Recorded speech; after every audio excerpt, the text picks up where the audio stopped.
Welcome to the Shoot Off. This is your host, Bernardo Oliveira, Brazilian Olympic archer. And today's episode is a special one. The archery competition at the Olympic Games Paris 2024 is about to begin. Ranking round starts on Thursday, July 25th, one day before the opening ceremony. Already for several editions, the ranking round has been taking place before the official start of the games. It is usually on the same day of the ceremony, but this time it's a little bit different. Because the grand opening will take place on the Seine River, all the mind-blowing logistics involved in it will span the Esplanade des Invalides as well, which is our sports venue. For that reason, there's a 2-day break after the ranking round. Competition resumes on Sunday, July 28th, with the women's teams matches all the way to the finals. So before all the action begins, I caught up with Chris Wells to discuss all the major archery talking points ahead of Paris 2024. It's always fun to talk to Chris, and because he's present at almost all the major competitions, he knows our sport like few do. He is definitely the best person to talk to in order to prepare ourselves for what's about to happen in the French capital. I hope you enjoy our chat. Chris Wells, welcome to the Shoot Off Archery podcast. Thank you for your availability and answering the call. How's it going? Yeah, good man. Hot here in Paris, but yeah, excited to be here and excited that things are starting. Awesome. I bet everyone is as well. So for us to begin with, how about you introduce yourself very shortly? Who is Chris Wells? Yeah, I'm Chris. I've been working at World Archery for more than 10 years now in communications roles. Currently head of communications, responsible for social media output, writing and video. But got a good team with me now, doing our best to promote the sport and make it available as much as we can. Awesome. And now that you touched on this and you said you are in Paris, what is World Archery preparing for this edition of the Olympic Games in terms of communications, content and everything? Too much, probably. We've been working on our plans for Paris for a long time. A lot of them are the plans for Tokyo that were unable to come to fruition because of the pandemic. We're really excited to come back somewhere where we can really put our all into it. We started gently a long time ago, putting out some content related to the Olympics. We started with our Olympic brand, Archery in Paris, a long time ago. So that's kind of been an underlying theme across everything. We've done 2 documentaries this time. The one called 10, which is on the Korean women who are undefeated since 1988, and then Target Paris, which obviously featured you, Bernardo, looking at following a group of athletes trying to qualify for the Olympic Games and trying to tell that story in a way that was more humanly accessible than perhaps the results show. You know, I'm the first one of the team to arrive on site, but we've got a good bunch of us here doing all kinds of things, some remote, some on site, but everything's split into 2 aspects. One is to really nurture the archery fans, the sports fans we already have, and the other is to try and attract new fans to the sport. We did very well in Tokyo, especially with the attracting new fans to the sport, and actually it's my goal this time is to balance that well enough with content for the fans that are already there, because both are equally important. Absolutely. And so the Olympics are, in the case of archery, it's not the case of some other sports, but in archery, definitely it is the most important event we have. How would you explain this to the people who don't know exactly what is so special and what is so different in the archery competition in the Olympics? It's funny, we've been talking about this quite a lot because I think the Olympics is important because it's not an archery event, right? Because it's got everything around it. The number of different departments that I've been to the venue for the first time today that are all coming together. People have been working there for 2 weeks, and now they're running the media center at the archery field, which will also be a cycling center and a marathon facility in it. And there's just so many people from outside the sport coming into it and contributing external perspectives, external enthusiasm, external ideas, and it's really challenging. And the biggest challenge, I think, for the organizer, particularly the sports department, which is kind of what World Archery is a normal event, except most of the other bits as well, along with the organizing committee, is really kind of balancing all of these interests, and kind of bringing them together to make a coherent event. And I'm not saying that's why it's special, but this applies also to all the broadcasters, to all the fans, to all the media that come. It's the compounded interest of so many people from so many walks of life that just make it exponentially more focused than anything else. I was at the venue this morning to get my accreditation, and I was there before the first athlete bus. There were 3 buses that arrived before anyone with an athlete on, and maybe 100 volunteers were out there standing, waiting for those first athletes to arrive and clap as they walked off the bus. And it's just amazing, right? Just small things like this. It gives you a little tingle. It gives you a little a little twinge, some goosebumps, and this happens all the way through the games. It's not quite finished yet, the field. That's why I didn't take any photos of it. That's why you won't find any on World Archery just yet. But it will be finished, and it will be amazing. And when that crowd is full, because it's massive, the stands are massive, and the first athlete walks out, and particularly the first athlete from France walks out, it's going to be amazing. And yeah, those are moments we can't recreate just yet as a sport on our own. We don't have that 8,000 capacity arena, although we've come close in places like Mexico, and we don't have those Olympic rings above the target. And those two things together, and just everyone's positivity. The number of people I've said bonjour to today is probably more than in my 10 years in Lausanne. It's cool. It's really nice. It's got a mind-blowing atmosphere to it, the Olympic Games. And just in general, from my experience as an athlete, multi-sport events, like games of any magnitude, are amazing. But of course, the pinnacle of it all is the Olympic Games. And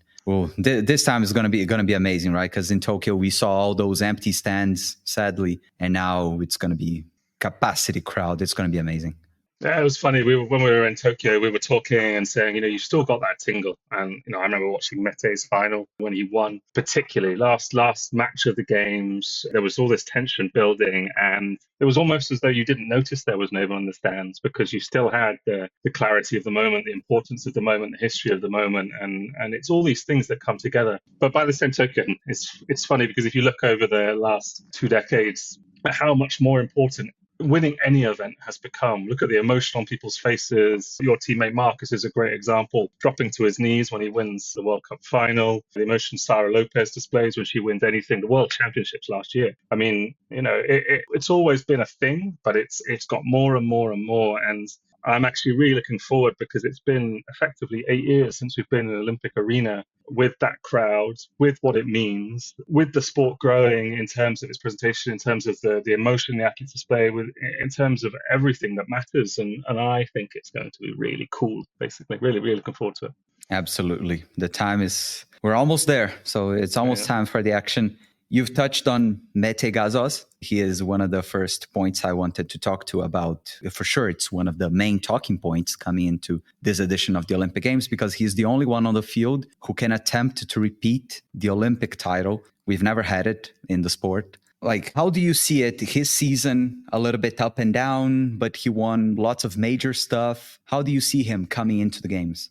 It's really nice, having been in this position for a long time and having seen Mete go from this scrawny little kid who was always smiling and had a close relationship with Göktürk, his coach, to becoming this massive icon in Turkey. His last name Gazoz means soda, like fizzy drinks. So you'll see him on soda adverts in like these small little stores if you go around Turkey. He's just impressed me so much over time.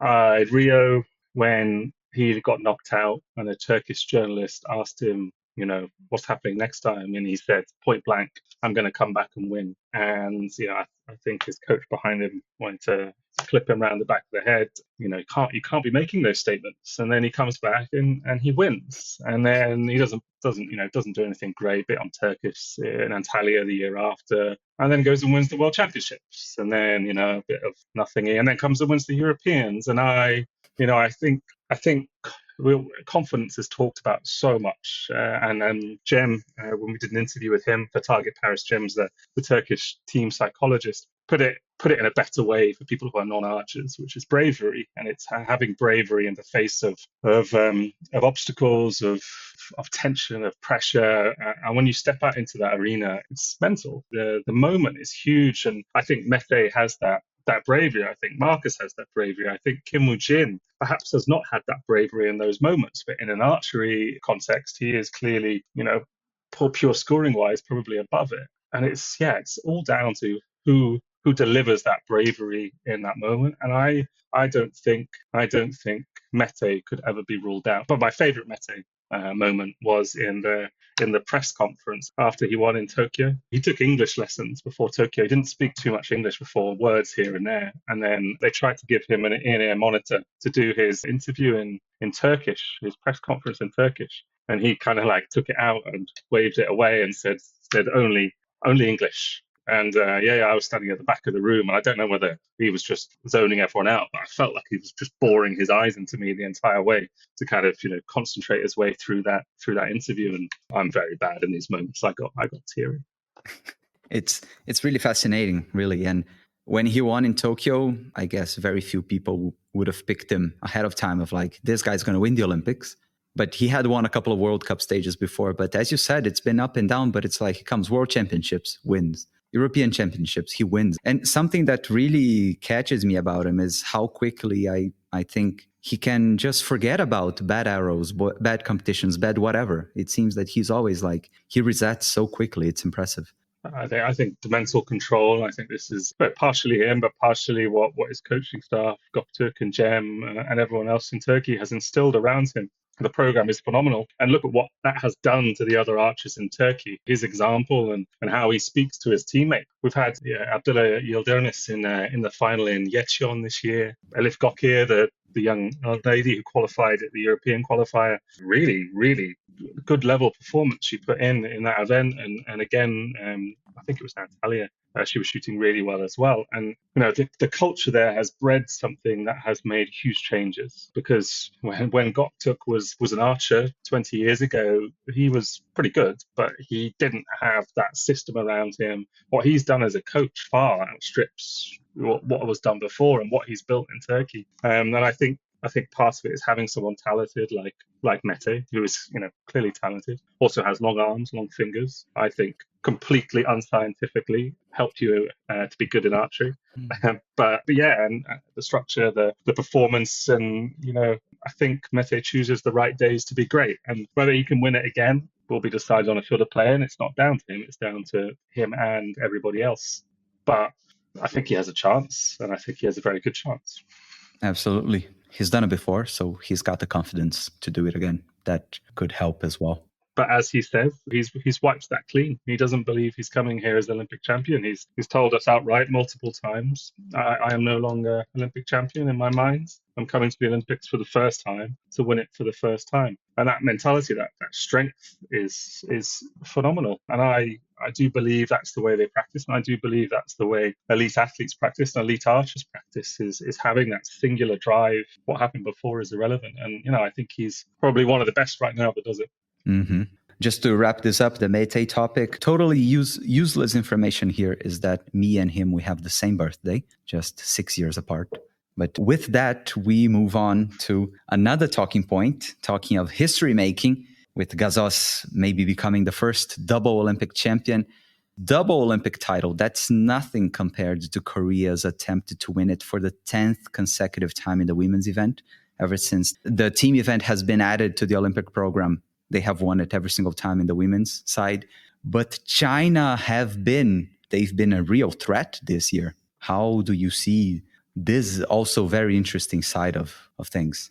It's fascinating. We did, ahead of Tokyo, we did a documentary on Brady called Believe, really trying to give a different format of content around the sport. And it was all right. It was good, great, great with him, and a great story. But it was kind of dampened by the pandemic. I think that's a long-term question. Would Brady have won if the Olympics had been held in 2020 and there had been no COVID-19? Because the confidence that Mete had in 2021, Brady definitely had in 2020. So we decided for this Olympic cycle, our key documentary would be around the Korean women. 10 is an arbitrary number in the grand scheme of things, but it's the number we aim for in archery. And should they win that historic 10th title, it would just be phenomenal. There are two longer streaks in the in Olympic history. One's diving, and I think the other one is swimming. One's China and one's the USA, 12 and 14 years. But I think neither of them are either current or it's never been an unbeaten streak. It's just a huge achievement it led us to investigating a lot of the backstory. And I've been really lucky to get along very well with the Korean management for some time, probably seen and heard a lot more about what they do. And we've been able to show a bit more of that over time and communicate a bit more on the system. But creating this documentary, which actually is streaming right now as we record this on Archery Plus, was just so fascinating, because the system that was created in 1988, or for the 1988 Seoul Olympics, was a system to dominate those home Olympics. And it has created something so much larger. I don't think, but it's difficult with hindsight, that anybody then really thought they'd be in this situation. Now, they weren't looking to become an archery powerhouse for 40 years. There wasn't that foresight. They just needed to win Seoul. And then after Seoul, it went Barcelona, and then Barcelona. And they just did so many things right. They invested a lot more than anyone else had, for sure.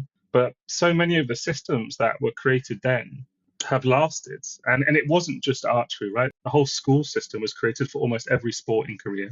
Some were successful and some weren't, but kind of one of the few systems, and it's not every school, it's like 3 schools in this city, 2 schools in this city, 10 schools in Seoul, whatever. It's not everywhere, it's specific pathways. The only one that's really left is archery. But there are reasons why, all the way up the system. Kids need childcare, so the after-school club is good for the adults if they like archery. Kids want to be involved in archery because Korea is famously good at archery.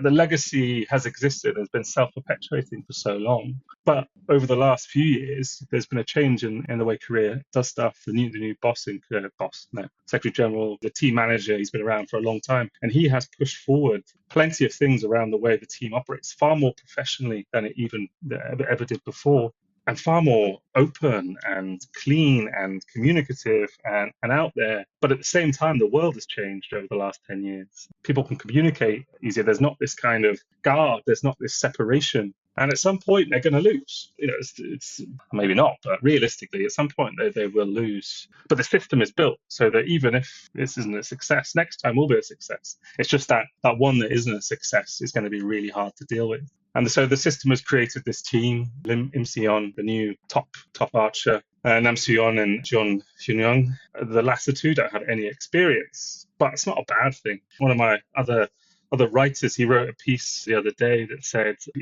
before it was corrected, it's been a long time since Korea had 3 rookies at the Olympics. It's not true. Last time it was 3 rookies at the Olympics. Sure, Kang Chae-young, super experienced, and San have been great for 2 years, kind of similar to Im Seon's position now. And then Jang Min-hee was kind of out of nowhere in the 3rd member. You don't have that experienced one on the team now, even if there wasn't Olympic experience last time. I don't think it matters, right? It's a self-perpetuating situation. China did well at the first 2 events this season, beating Korea in China and in Korea. But that Korean team was selected like a week before. And then they have to do interviews, including for us. They have to do uniform selection. They have to do press visits. They literally, there was no time in between that week-long selection tournament, doing all this stuff, and then going to Shanghai. The coach of the women's team, Yang Chang-hoon, he was the coach in Rio. Like he's a really good guy, really, really good motivator, but like no time to bring it together. So same situation in Korea, lost in the final to China. But then look at the difference between those 2 finals and what happened in Antalya, where they were on form, right? They've had time to get together. They've had time to put the work in, and they dominated in that event. And it was the same 12 years ago in London. Picked 3 archers for the team just before one of them was having a bit of a wobble. They talked about replacing one of the archers, decided against it, said this is the team we've picked, they're going, went and win it, no issues. And I think when we talk about confidence with Mete, confidence in the team, confidence in the coaching,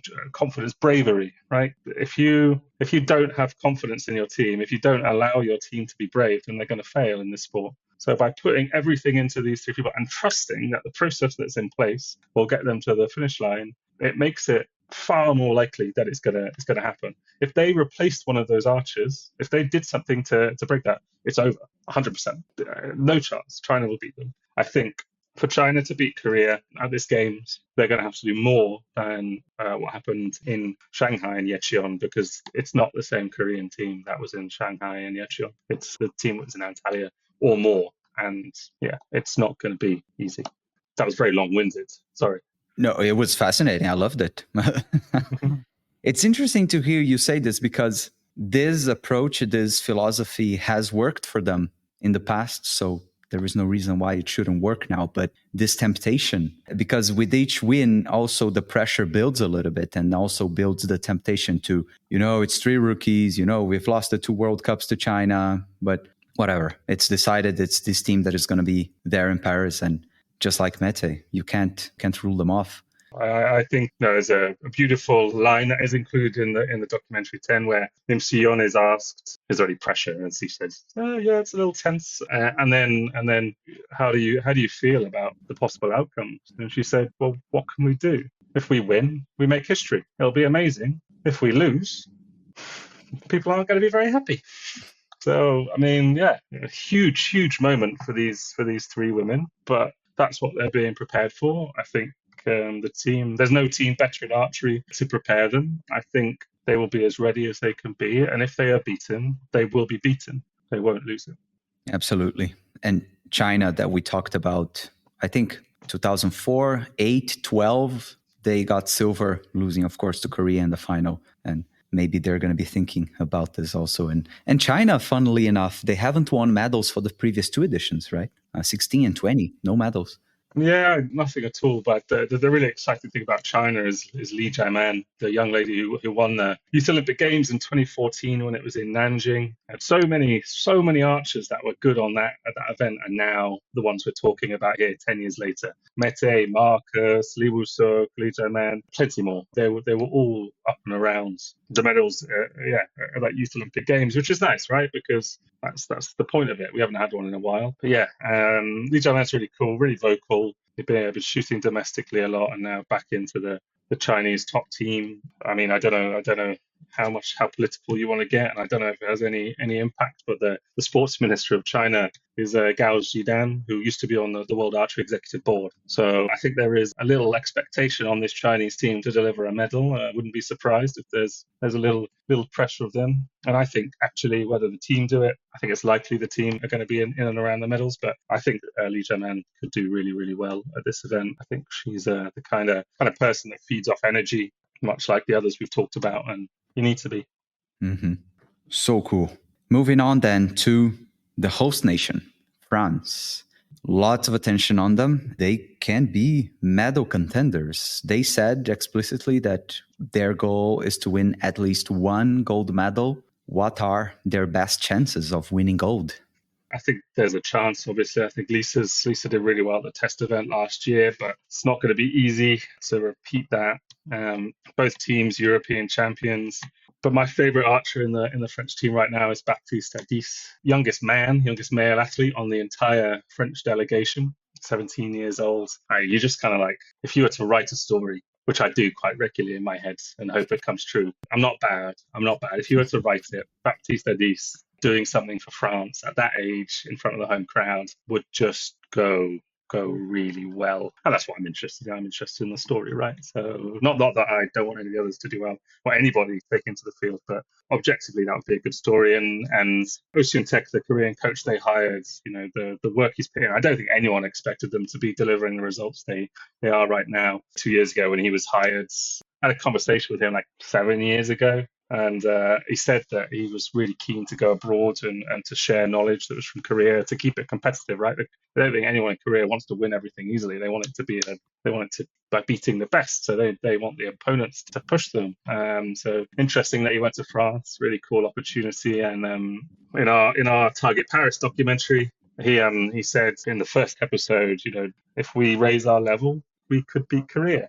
Is 2 years enough time to raise the level? Don't know. I think he's done a great job. The most recent interview we did with him to close that third episode, he said, I'm not sure if we've done enough. We have to beat Korea, and I look at this from Korean eyes, and I still don't know. We don't have thousands of archers. I hope we've done enough, but the most important thing now is to become a team. And I think it's such an honest way of talking that, all of the technique work, 1 month before the Olympics, that's it. There's no more time to change something, to improve something, to improve scoring level. The only goal now is to become a team and to put that community in place to deliver in the finals field.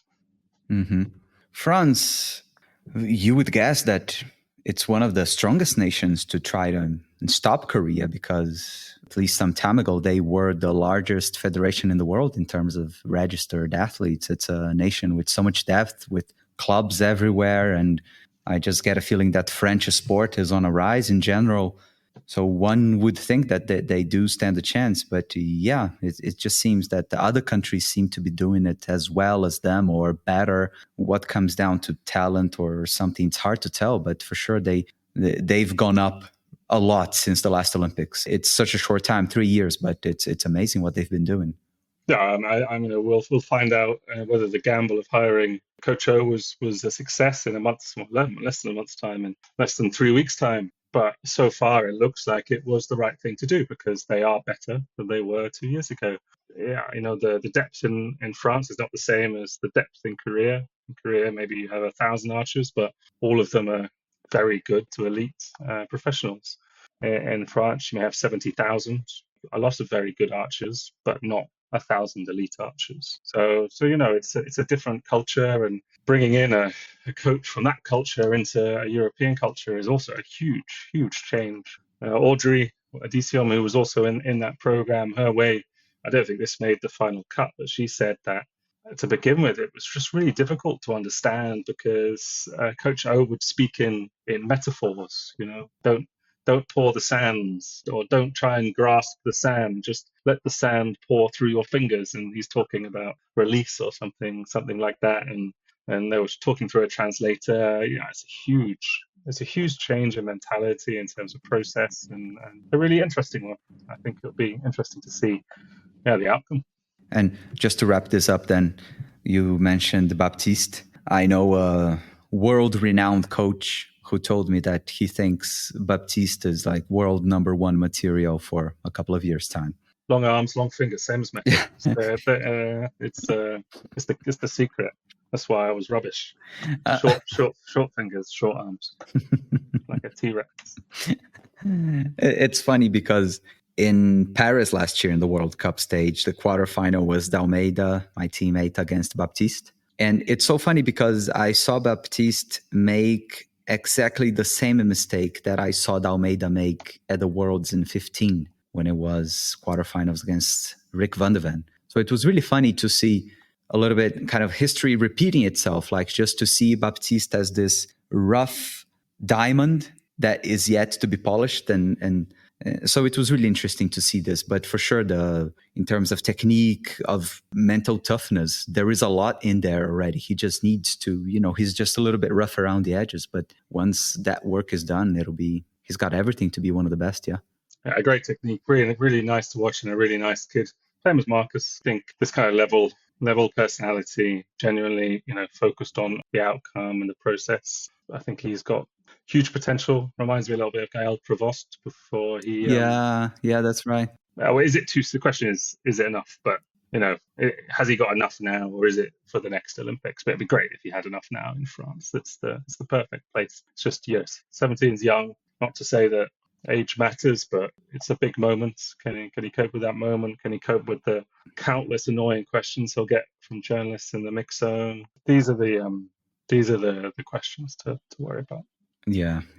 Now, talking about next Olympics, they will be held in LA 2028, and Team USA are having a bit of a hard time on the men's side. They didn't qualify.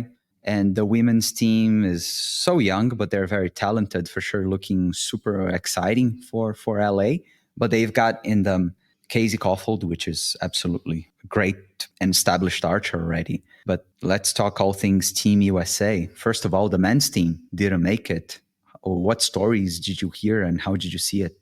Yeah, I mean, they had to do a lot in Antalya. That didn't turn out well, unfortunately for them. First time in a long time we haven't had a men's team. Brady obviously knows he's going alone before that event, having picked the spot. It's hard at that final qualifier. When we watched with the teams that got through, Britain taking a full 6 spots and the USA dropping short. I think someone like the USA that was close on world ranking anyway, it's a bit more nearly on the edge. And then Britain, nothing to lose, too low in world ranking, last chance, might as well give it a go. It's the first time in in 10 years, no, first time since 2009, Brady won't go to the World Cup final unless he goes as Olympic champion as well. Not had the greatest couple of years. Having kids probably does that to a man. Got other focuses, family in life. 2020 should have been his year, in my opinion. He was incredible in 2019, winning that World Championships. Gets to 2020, pandemic, everything. Meets Mete in the eliminations in Tokyo, and it's over. But before the pandemic, he started talking about, oh, maybe it's a bit last one. Maybe I'll only do one more. And it's recently as tunes changed that, LA is definitely the plan. And maybe if I hang on long enough, I'll beat the records and get to go with my sons to the Olympics. But that would be considerable. Things are cyclical, goes ups and downs, and I think they're just in a cycle that's not quite solid. Same as the US women, they haven't been solid for a long time, and now suddenly you have this group, you have this core. Fernandez, Jennifer, and Casey obviously leading the way, comes from a huge archery family, and I don't think she's going anywhere anytime soon. World number one arriving at this event, but I mean that's a core that will exist, and then Catalina replacing Mackenzie from Tokyo. It's sometimes you can't have everything all at once. I think it's a huge country, the US, and I think it's difficult for them to be in the same place all the time and build that team culture. They don't have that culture like Korea, where they pick their team at the start of the year and they invest heavily in it. Lots and lots of selection events all the time, fighting for spots. And in my opinion, I think that's a difficult thing to do. I think if you have three very clear archers that are better than everyone else, and they're always winning those selections, as it would seem in the women they have now, it's easier for them to make that core, that structure, because they can do it on their own. They can train together, know who they're going to be with, and they can build that community. I think that's a bit more difficult on the men's side. A lot of rotation, a lot of changing of those second, third spots in the team, and yeah, ultimately they've got Brady going to the Olympics for number 5, where he'll tie Butch Johnson, who tragically died recently. A really good mentor, I know, to Brady and a lot of US archers. Yeah, quite an important Olympic still for Brady. And you said in the Continental Championships and the Pan American Championships, where they could have qualified the team for Paris, they had one team and then they had another for the final qualifying tournament. But actually for the past 3-4 years, the second and the third archer in the team, they have really been rotating a lot, right? Jack Williams kind of being more or less of a constant, but the only one who's really constant in the team is Brady, but everyone else is really rotating a lot. They seem to be struggling to have a core, as you said. I think it's really hard. I think there's rules and regulations in the US that make it necessary to have this rotation, or at least an ability to rotate, or the structure. And it makes it difficult for them to pick teams for consistent periods or long periods of time. I think it's just really, really hard in the competitive landscape right now, where, I mean, you have so many teams. I was at practice this morning, and this is massive stereotypically, so it's typical, but the one team I would not have expected to be the first on the field, the one or two teams, but I would not have expected Colombia to be the first on the field, right? I work there quite regularly. I know Colombia very well. 5 minutes or tomorrow or a little bit later is a very normal attitude. Time is but a concept in some respects. But no, the first team on the field for practice this morning was Colombia. And I made a joke with one of the coaches, and he said, Nuevo Colombia, New Colombia.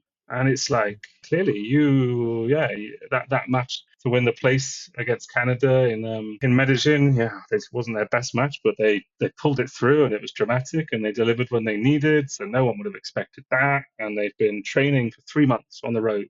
Korea, Turkey, Paris. I mean, it's the commitment and to be first on the practice field. There's so many teams putting in so much, committed so much. I think if you don't have that commitment and squad, I think it's just going to be really difficult. And it's possible, but I think it's really difficult. Yeah. Okay. Now let's head down south on the American continent and talk about my home nation, Brazil. Of course, world number 1, World Cup champion, and so many other exciting achievements by Marcos D'Almeida. Of course, he is one in contention, but there is a shot at the mixed team as well. Do you think? I think the mixed team is the best event. Well, still, I think all the events are great, but I think the mixed team is the most open event. Obviously, Korea won the first one, have every chance to win the second one too, but the last podium, Netherlands and Mexico, two teams that absolutely deserve to have Olympic medals, but it's just really tough to get them. Individual, less than 5% of the people that take to the line get a medal at the Olympics. It's so difficult. You have to win so many matches, and there's so few spots. The team is easier because three teams medal, and there's only 12 teams at the Olympics. But to have three archers that are going to deliver in all of those three matches to take you to the podium is hard. It doesn't take much for a mistake. And there are favourites in the team event. I think the favourites in the team events are a little more solid than favourites in the mixed team and the individual, because everyone at the Olympics is good. Most teams have one very, very, very excellent archer, two very good archers. Mixed team, if you've got two excellent archers, you can deliver. It's just easier to field a team that is as competitive. We saw Marcus and Anna beat Korea in Medellin 2 years ago, I think, for the bronze medal. Yeah, 2 years ago, yeah. Yeah, they put a decent match together and beat the Koreans. That's it. And Marcus is more than capable. Anna is capable. I think wouldn't consistently feature in the finals at World Cup, but she doesn't need to. She needs to put one good day together, qualifying, and then one good day. So I think it's going to be exciting. I think Mexico is also up there for another chance at a return in the mixed team. With Matias Grande, yeah. Who's the best Mexican man we've ever seen in terms of pure scoring. Yeah, I think that's the hardest one to predict, the mixed team event. Yeah, just talking from my own experience in the team, seeing up close, Anna and Marcos, they have a good dynamic. They have a good team relationship. So I really see the Brazilian team going in a good place to Paris. It'd be amazing if Brazil got a medal, wouldn't it? Yeah. Talking about that, the following countries have never won a medal at the Olympic Games, and I believe they can. They are the strongest contestants of the ones who don't yet have a medal. Austria, Brazil, Canada, Colombia, Czech Republic, India, Kazakhstan, Malaysia, Moldova, Mongolia, Uzbekistan. Who do you think could win the first Olympic medal? The obvious answer is India, because it's coming. It's just a question of time. Yeah, good point. I do actually think that this is a really good chance for them, because I think Diraj Bommadevara is excellent. I think he's really level-headed. The language around Indian athletes is really difficult to read. At the games, the pressure put on them is quite horrible, actually. But I think Diraj has an ability to block that out like no Indian archer I've seen before, and I think he will be quite key to the team's opportunities. Be huge for archery if India got a medal. They have such an interesting mix with Tarandeep Rai, like experienced veteran and great archer, and the exciting young talent in Diraj Bommadevara. You know what they've done this year, which they hadn't been doing over past years since Tokyo? They've been picking a team and sticking with it. It used to be all over the place, rotating. This one would go to this, they swap for another archer. This time they had their fourth come to the first two World Cup stages, and now bang, last World Cup stage. Like this, it's been super consistent. The men got that win at the first stage of the World Cup. Didn't have a great final qualifier, but they were basically locked in on world rank anyway, and everyone knew it. So didn't really matter. Topeka's back. They just need a day to put it together. Yeah, and it will happen. But I don't think India from that list. I'm not going to pick India. I'm going to pick Malaysia. Malaysia and Indonesia, both countries, similar part of the world. Archery is really, really big. No, archery is more available there than you might expect. They have it in shopping centers, like Have a Go archery, kind of like bowling. Oh, I didn't know that. Yeah, and I didn't include Indonesia. My mistake. Also another strong contender. No, but Indonesia, they have an Olympic medal from 88, I think. Yeah. Yeah, okay. Indonesia and US had a shoot-off for second and third at the first women's team final. Yeah, I think Malaysia is very close to winning a medal, particularly in the women's team event. And it would not be a surprise to me if they were on the podium this time. And the Korean coach who's there, he's been there since forever. I know he speaks Malay and all. There are plenty of countries with Korean coaches this time. Park Chae-soon, who was the Korean head coach in Tokyo, is now with Vietnam. Vietnam has two athletes at this game. Sally Young-suk Park is back in Bhutan. Bhutan got a men's invitational place for this games. Just Malaysia. Malaysia they've always been around and about, and I think there's a medal there somewhere. Yeah, cool. So Malaysia is a pick. I will go with, if I say Brazil, everyone will think I'm biased. So I will go with Czech Republic. Maria Orachkova won the World Championships last year in mind-blowing fashion. That was crazy. It was beautiful. She shot so good. Those 3 matches in the finals arena. Yeah.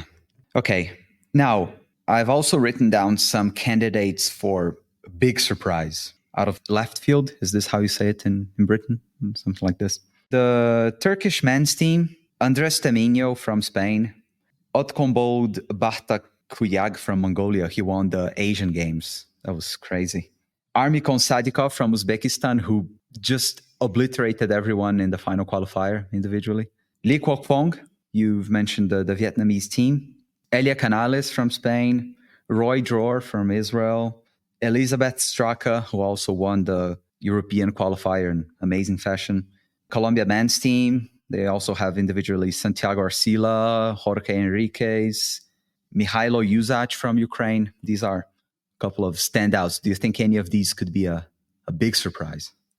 I do. Elia Canales. Elia Canales, yeah. Yeah, 100%. Also because she's left-handed, and I think left-handed archers are kind of cooler. Thanks a lot. Thanks for that. Yeah. Seb Flute, the French archer who won the Olympic Games last in '92, the only French archer to win the Olympic Games, who's the competition manager this time around, also left-handed. It's time. It is time for a left-handed archer to return to the top of the podium. And you've got so many this time. Lisa Barbalan, Elia Canales, Emily Cordot.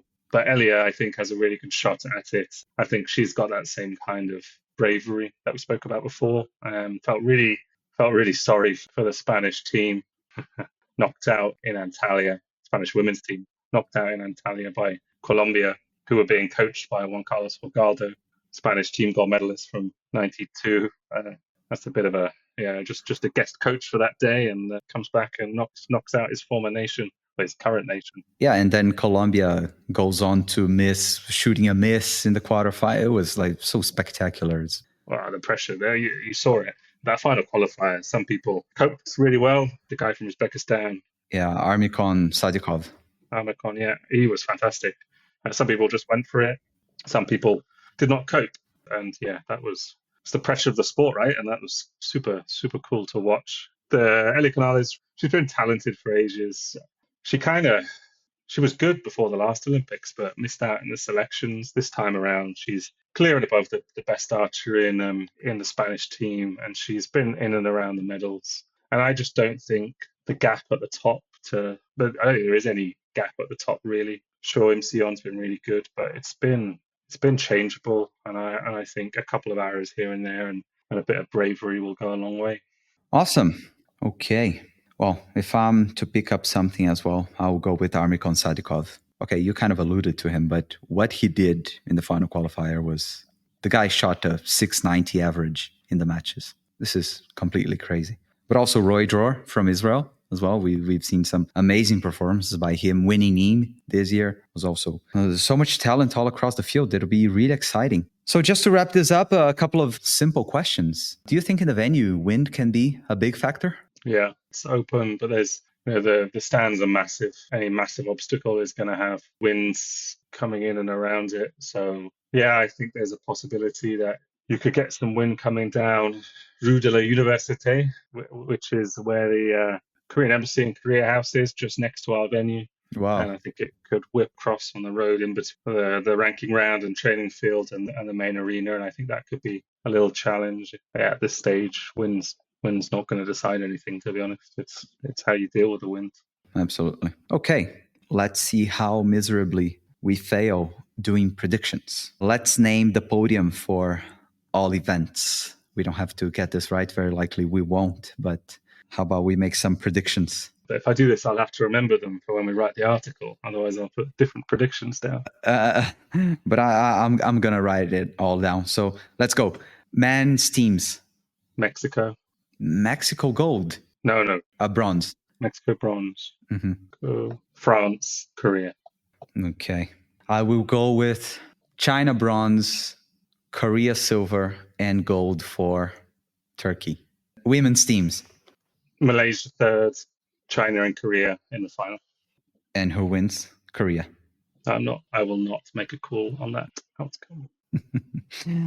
Okay. I'll go for Mexico winning bronze, and China beating Korea in the final. Bold. Oh, we can fail miserably here. Mixed team. Korea third, France second, Turkey first. I'll go for USA, Brazil, and Korea. Brazil in the final. Women's individual. Casey Caulfield third, Im Si-yeon second, Lee Jae-man first. Wow, that's going to be cool. I'll go for Lisa Barbelan in third, runner-up Casey, and Olympic champion Maria Rachkova. Okay, then men's. Oh man, the men's is the competition that it's wide open. I think it's not. I think they're all wide open. I think that's a completely arbitrary exercise, and the chances of me getting any of those even remotely correct is impossible. I also, honestly, doesn't really matter. I think the story and the journey on the day is the best thing, and I think whoever wins will get there because they deserve to be there, and they'll deserve to be there because they do something that none of us and nobody else on that day could do. I mean, whether it is Matthias Grande, who I think is no one's expecting to win, but could definitely win it. I think Mete could win it again. I think Marcus could win it, which would be a phenomenal story. I think Kim Woo-jin could win it, which would be amazing. I think Lee Woo-suk or Kim Jae-dok could win it. I think Baptiste Adis could win it. There is not enough space on that podium to everyone who deserves to win it, and it's like, how are you gonna pick? I mean, those women were also completely arbitrary. There's 100 more, not 100 more. There's 61. 61 more. Okay, but then just to finish this off, then say arbitrarily the men's podium individual. I think doesn't matter, does it? Mete is going to be on there somewhere. Kim Woo-jin is going to be on there somewhere. Baptiste Adis is going to be on there somewhere, and somehow Marcus is going to be on there somewhere as well. Maybe Lee Woo-suk as well. So no, add a couple of steps to the podium. Yeah. Yeah, okay. Well, just a formality then. I'll just say it's Baptiste, Mete, and Olympic champion Brady. Redemption, kind of. Yeah, that'd be a great story, right? Yeah. Lots of great stories. It doesn't matter. And I love what Simon Fairweather, last episode of the podcast, I love what he says, that the day of the Olympic final is a staring competition. And who doesn't blink is the winner. So 16 people go into the finals day and any of them could win. It's just a matter of who's, just a little bit better on that day. Yeah. And Simon's coming out to be with us to provide a little bit of analysis on these lovely people entering the arena too. So really looking forward to having him out with us and hopefully providing some insight into this staring contest, because as much as I can enjoy watching it, I have no idea what it feels like to stand on that field, and he does. The last episode I did with him was super cool. I loved hearing his insights and everything. It's amazing. But well, then that's it. Chris, thank you so much, really, for taking the time. Your very first day there in Paris and taking the time to talk to me and to the listeners. I really appreciate that. Wishing you and the whole team all the best. Thousands of people all around the world that are going to be following all the content you guys put out. And the time is coming. We can't wait for that. It was 3 years since the last Olympics, and now the time has finally come. This time with the audience, everyone there, the crowd supporting. It's going to be amazing, and everyone's looking forward to that. Wishing you all the best for the coming days. Thank you very much, man. Pleasure to talk to you as always. There you go. So much to look forward to. So many interesting storylines to unfold. Like at every edition of the Olympics, we'll see history be written. I can't believe that the wait is finally over. And even better, after 8 years, we'll have the Olympics with packed stands. For sure, it'll be super exciting. The archery venue has nearly 8,000 seats. It's just epic.